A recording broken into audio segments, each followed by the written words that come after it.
Thank you, and hello everybody. I will just start by quickly introducing the Euro-Mediterranean Human Rights Monitor.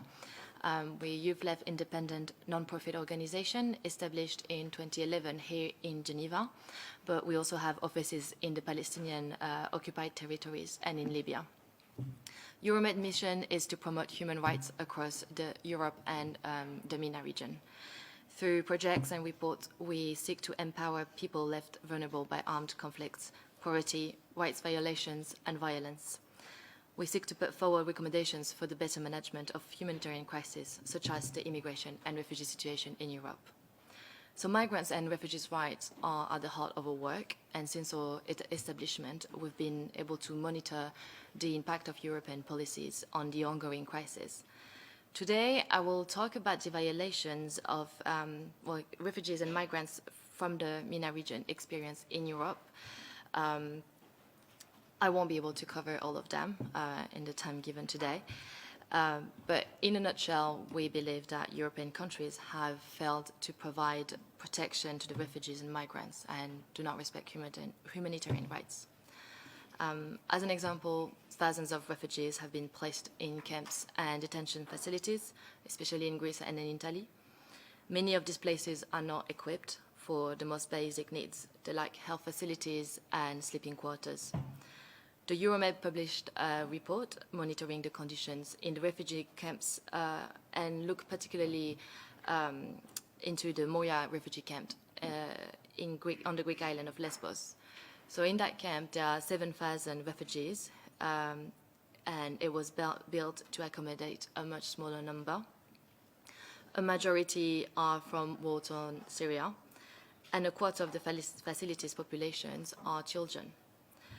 Most of the refugees live in tents, and as you can imagine, in the winter, it gets very cold. According to MSF, there is only one toilet for every 70 people in the camp. We recently received reports of refugees who stayed in Greek camps and told us that they were allowed to use the internet on their phone only if they agreed to break their cameras on their phone. And I think that shows that authorities don't want them to be able to post photos and videos of the real sanitary conditions in these camps. So one of our deepest concerns is that refugees have little access to medical care. Hundreds of them have reported that they could not access medical care in hospitals. As for the camps, they're very dirty, disease spread quickly, and there are no facilities for victims of violence and sexual abuse. The few health facilities that are available in refugee camps are not built to treat such a large number of people and any complicated cases. Another great concern for us is the lack of policies and support for children. Reports show that in 2018, more than 100,000 children arrived in Europe, of which around 33,800 were unaccompanied. According to Europol, more than 10,000 children have gone missing in EU countries in the last couple of years.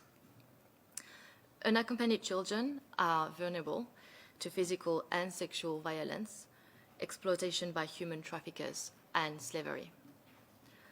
They often suffer from trauma. They accumulated horrible experiences within their home country that they had to flee during their journey to Europe and finally in Europe. They have no access to education or specific support. There has been a deliberate slowdown in the procedures around granting asylum to refugees and legal status to migrants. This worsens the situation. People have to spend years in the camps, living in insecurity and uncertainty. So, as an NGO that monitors the situation, we see that there are people with urgent needs and they need a greater support. However, what we are seeing is not an adequate response from European governments. We are worried that many far-right parties in Europe want to reduce their country's support for migrants and refugees, and they are becoming more popular. They make electoral promises to expel refugees and migrants and to cut humanitarian help and funding. For example, the former coalition in Italy promised during its electoral campaign to deport nearly 500,000 illegitimate migrants. And once elected, the government decided to close its ports to migrant rescue boats, such as the Aquarius. The growing popularity of populist parties is encouraging mainstream parties to adopt these same policies. Italy, but also other European countries, have sent back migrants and asylum seekers to countries where the safety is not assured. Putting in place policies that target and demonize migrants and refugees impacts the way they are seen and treated in European countries.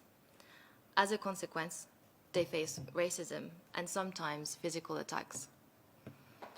One example of European policies changing can be seen in the fact that Germany and other countries have stricter rules and quotas regarding family reunification.